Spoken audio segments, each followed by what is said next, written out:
I welcome you all to the presentation on achieving the Aichi targets. As you know, the Convention of Biodiversity meets at regular interval, and there are more than 190 countries are parties to it. These meetings are called conferences of parties. During the 10th such meeting, which was held at Aichi precinct of Nagoya in Japan, gave birth to two things. One, Nagoya Protocol and Genetic Resources, and the second, Aichi targets for biodiversity. What are Aichi targets? In the Conference of Party 10th meeting, the parties agreed that previous biodiversity protection targets were not achieved, so a new plan and targets was essential. And there were two kinds of targets planned during the meeting. The one is called short-term targets, which should be completed by the year 2020, and the mid-term and long-term projects has to be completed by 2050. This short-term plan is officially known as Strategic Plan for Biodiversity, spanning for 10 years from 2011 to 2020. This 10-year framework for action by all countries to save biodiversity. This short-term plan provides a set of 20 ambitious yet achievable targets, which are collectively known as Aichi targets. These Aichi targets are divided into 5 goals, and the targets are 20 in numbers. Strategic Goal A, which addresses the causes of biodiversity loss, needs people to be aware of the value of biodiversity and also expect to integrate biodiversity values in developmental agenda and poverty alleviation, and how far the subsidies are harmful to biodiversity and slowly eliminate them or phase them out or reform them, especially in fishing operation. Diesel subsidy is provided. How far this is affecting the biodiversity has to be studied, and proper management measures has to be taken. Such suggestions and attempts have to be conducted under this strategic goal A, and the production, which should be sustainable, and the consumption should also be a sustainable one. So the research initiative for this also has to be conducted, which specifies the strategic goal A. The strategic goal B talks about the direct pressure on biodiversity and how to promote sustainable use, which has 6 targets under this, and it speaks about the reduction of natural habitat loss and forest loss by at least 50%, and in fishing arena it talks about the overfishing, and in agriculture, aquaculture and forestry this talks about a sustainable production system, and especially in terms of pollution, the excessive use of fertilizer in agriculture in other operation is dealt under this strategic goal. And the another target, it speaks about prevention of invasive alien species entry, and the 10th target under this category is minimize the coral reef flow destruction and ocean acidification. Strategic Goal C talks about safeguarding ecosystem and species and genetic diversity. As we know, the diversity includes the genetic diversity too. So conserving the terrestrial and inland water, coastal and marine areas, it is very imperative in the changing time. And prevention of extinction of threatened species, which is normally dealt by various IUCN categories. So that initiation has to be done under this strategic goal. and how to maintain the genetic diversity of agro plants and domesticated animals so that the genetic erosion is controlled and minimized over a period of time. The fourth strategic goal, which talks about biodiversity benefits to all, list out three important targets: and safeguarding ecosystem for women, tribals and poor, and to combat desertification and restore the degraded ecosystem restoration projects and research has to be done under this strategic goal, so that where we have degraded the ecosystem due to anthropogenic activities can be restored. And the third target under this strategic goal talks about the operationalize the Nagoya Protocol on genetic resources via national legislations. The fifth strategic goal deals about participatory planning and capacity building, and under this strategic goal there are four targets are given, and we need to develop a national biodiversity strategy and action plans and update for participation. So it has to be on a national level, the strategies and the participation of all the players in this field, and integrating the knowledge of tribal communities. This really talks about the indigenous technical knowledge and sharing it through the scientific community to derive access control and shared benefits. And financial resources has to be mobilized through this participatory planning and capacity building, and these are all some of the four targets dealt under the category strategic goal: participatory planning and capacity building. So far you have seen that there is a strategic plan for biodiversity conservation which is called Aichi target, with 5 goals and 20 targets. And according to this plan, India had developed 12 national biodiversity targets. So the 20 targets have been brought down to 12 in numbers, and those are the 12 national biodiversity targets for India. Now we can look into the India's national biodiversity target one by one. And in the first target, NBT1, by 2020, a significant proportion of the population, especially the youth, is aware of the values of biodiversity and the steps they can take to conserve and use it sustainably. Here only we need to play a crucial role in building capacity and awareness campaign to value the biodiversity. So any damage to the biodiversity will have a long lasting effect. Such messages has to be delivered to the people so that they value, they adore, they protect the biodiversity for the future. And as far as the progress is concerned, which was assessed by the government of India during 2018, our track is to achieve the target is on the right path. And as you know, this 2011 to 2020 is the period by which these targets has to be achieved. So the national biodiversity target number 1 is on track. The national biodiversity target 2, which talks about by 2020, values of biodiversity are integrated in national and state planning process, development programs and poverty alleviation. So this really is very essential for India, as we have a number of coastal ecosystems around the vast country, and values, biodiversity value, because normally we deal with the tradable commodity value of that, but there are other services, ecosystem services provided by the different coastal features. So that has to be integrated while planning and managing these ecosystems. So that has to be taken in a big way. And as far as the assessment is concerned, this work is also progressing on right track as informed by the reports. The national biodiversity target number 3 talks about the strategies for reducing the rate of degradation, fragmentation and loss of all natural habitats.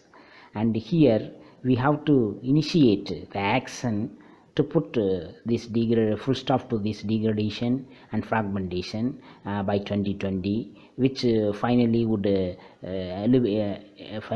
lead to environmental amelioration and human well-being. So by 2020, actions should start for restoration and stopping degradation of natural ecosystem. The National Biodiversity Target number 4 talks about invasive alien species, and under this target we have to study the pathways through which these invasive species enter into our ecosystem, and develop strategies to manage these alien species. And as you know, recently it has been identified that an invasive mussel species native to the South and Central American coast is spreading very quickly in the backwaters of Kerala, so eliminating the naturally available species. So this is a cause of concern, and we have to find the ways and means to manage this threat faced by the native mussel species. So these are all the things dealt by the biodiversity target 4. The National Biodiversity Target number 5 talks about the measures which are adapted for sustainable management of agriculture, forestry and fisheries. Here only the role of semaphore comes in a major way for sustainable management of marine capture fisheries. So I will be listing out in the successive slides about the activities of semaphore for achieving these Aichi targets. The National Biodiversity Target number 6, which talks about the ecological representative areas on land and in water, especially from the inland, coastal and marine zones. They have to be conserved effectively and equitably, so that covering area should be more than 20%. As far as India is concerned, already we have categorized and earmarked the areas of conservation. So we are on track in identifying the ecologically and biologically sensitive areas. As far as this target is concerned, we have on track or exceeded the requirement also. But however, the targets, the extension of the Aichi targets requires more areas to be under protection. So especially in European countries, they have already set, as we are in now 2020, many European countries, even European Union, have brought out the vision for 2030 by which how biodiversity could be managed. So in that they have increased the geographical area 30%. So 30% of their area will be conserved or managed properly for the protection of biodiversity. So in this case also, India also may have to think in that line and to increase and scope of wider coverage of the areas under conservation and management control. The National Biodiversity Target number 7 talks about the genetic diversity of cultivated plants, farmed animals and wild relatives. That is very important as far as cultivable species are concerned. So we have to minimize the genetic erosion and safeguarding the natural genetic diversity, which could be superior than the other externally brought varieties. So such conserving the genetic races of Indian species is a priority under this National Biodiversity Target number 7. The National Biodiversity Target 8 talks about ecosystem services. Actually, mostly we talk about the consumptive use of our resources. More than that, they have ecological services, and that has to be assessed under this target. So the ecosystem services of various living resources around our areas, that has to be assessed, especially in important protected areas has to be assessed, and that has to be included in the policy planning, so that the management goes in the right track. As far as this objective is concerned, the target is also going on the right direction, and the target would be achieved by the duration 2020. This national biodiversity target talks about access to genetic resources and the fair and equitable sharing of benefits arising from their utilization, which has to be reached from where this natural resources or genetic resources has been identified or brought to use. So such things are prescribed under this national biodiversity target number 9 as per the Nagoya protocol, and this has to be operationalized during this period, and this target is also on the right track. And the national biodiversity target number 10 speaks about an effective, participatory and updated national biodiversity plan, which should be in operational level at the governance from state and central. This should be completed by 2020, and this target is also progressing on track. The National Biodiversity Target number 11 talks about traditional knowledge relating to biodiversity, and that has to be documented and strengthened so that national legislation and international obligation can be fulfilled.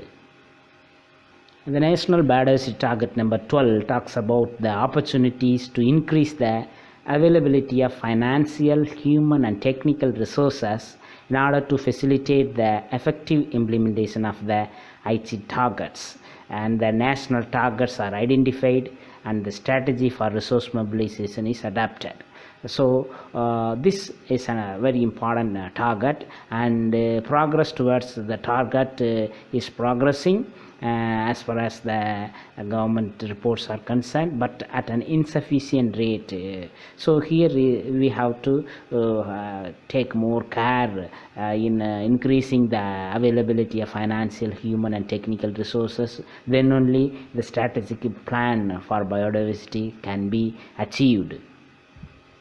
The 15th Conference of Parties to the Convention on Biological Diversity was scheduled to meet in May 2020, but due to corona pandemic, this has been postponed to the next year 2021 at Kunming, China. So during that 15th Conference of Parties, the review of the Aichi targets and the progress made will be reviewed, and each member countries will be presenting their progress reports to the convention. Then accordingly the way forward will be decided on the Aichi targets. Now I come to the role of CMFRI, that is Central Marine Fisheries Research Institute, in achieving Aichi targets. As you know, the CMFRI is a premier marine fisheries research institute which is functioning all around the coast through its regional research station and field centers, starting from Jamnagar up to Digha in the east coast. The mandate of CMFRI is to monitor and assess the marine fisheries resources of the Indian EEZ, and including the impact of climate and anthropogenic activity, and to develop sustainable management plans for marine capture fisheries of India. And CMFRI also involved in strategic and basic research in promoting mariculture to enhance the fish production along the Indian coast. And CMFRI act as a repository of geospatial information on marine fisheries resources and habitats. In addition to that, CMFRI provides consultancy services and human resource development through capacity building, training, education and extension. Among the major mandates, the first mandates of fishery resource monitoring, and the CMFRI is the National Marine Fishery Resource Data Center, and which collects data from all the coastal states, and every year this is published as a annual marine fish landing estimates. And here you can find the annual marine fish landing estimates for the year 2019, which was released by Semafori, indicates that Tamil Nadu took the first position with 7.75 lakh tons, followed by Gujarat, and the third place Kerala, which landed around 5.44 lakh tons. This kind of crucial information for of fishery resource estimation provided by Semafori, and as well as the prescribing the maximum sustainable yield level for various fishery resources is also done by Semafori.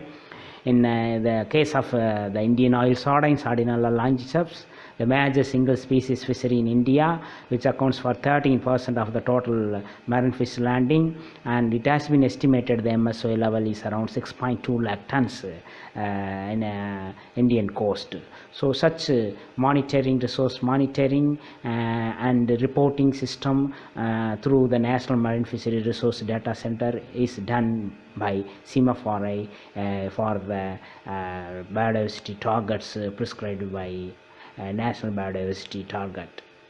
Assessing the market value of marine capture fisheries is another area which is very much essential to understand the volume of trade that takes place using these resources. The value which is estimated at the landing center as far as 2019 is concerned, which is around 60,000 crores of rupees, and whereas at the retail level the marine capture fisheries of India during 2019 was assessed around 92,000 crores.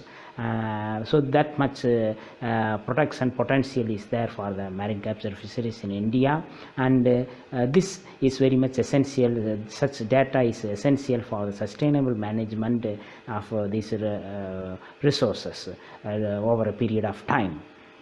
As far as the species diversity is concerned, which has to be documented by Semafori, and over a period of time, more than since the Semafori was started in 1947, and over a period of time we have brought to the scientific domain various species discovery, and when you look at the crustacean, 80 numbers of species described by Semafori, and nearly 8 species of echinoderms have been discovered by Semafori, and 15 numbers of different worms, and around 67 numbers species of fishes, and around protozoum 7 species, and 10 species of algae, and around 15 species of mollusk, around 37 species of sponges. So the discovery of a new species which really adds the species diversity of our country, and Semafori play a crucial role in increasing the biodiversity count of our country. As far as policy initiative research is concerned, Semafori played a pivotal role in developing a national policy on marine fisheries, and a national policy on mariculture, and policy research for endangered and threatened marine species, and national action plan for conserving elasmobranch resources, and policy inputs for the conservation of biologically sensitive areas, and national initiative on climate resilient activities in marine sector, assessing the blue carbon capacity of a different ecosystem, and economic sustainability and trade. These are some of the policy initiative which is very much essential for the management of marine biodiversity through the Aichi targets. Apart from this, conservation and sustainable management research like broadstock management, seed production of marine fishes, which to reduce the pressure on the wild stock, and sea ranging initiatives of selected species to augment the wild production, and the certification of sustainable fisheries is another activity which is done by Semafori, and habitat enhancement research like artificial reef research, how best this could be utilized along our Indian coast so that the traditional motorized sectors of fishing get maximum benefit out of this habitat enhancement studies. And the next important research is biodiversity evaluation, and this is very much essential for achieving the Aichi targets, and which is carried out by CMFRI. Fisheries governance, livelihood and gender welfare is also researched under CMFRI, and policy initiatives and outputs are given from time to time for the various agencies to include in their planning. And CMFRI prescribes minimum legal size for fishes so that the fishery resources are conserved and managed in the wild, so that the continuous sustainable fish production takes place from the marine realm. And as far as genetic and metagenomic research is concerned, for various marine fishes, this has been done to augment the conservation efforts. I thank the organizer and the participants and listeners for patiently listening through these slides and trying to understand the Aichi targets and how best it has been achieved by our various activities by the research agencies and developmental agencies. So I thank you all for the opportunity provided and the patient hearing. Thank you.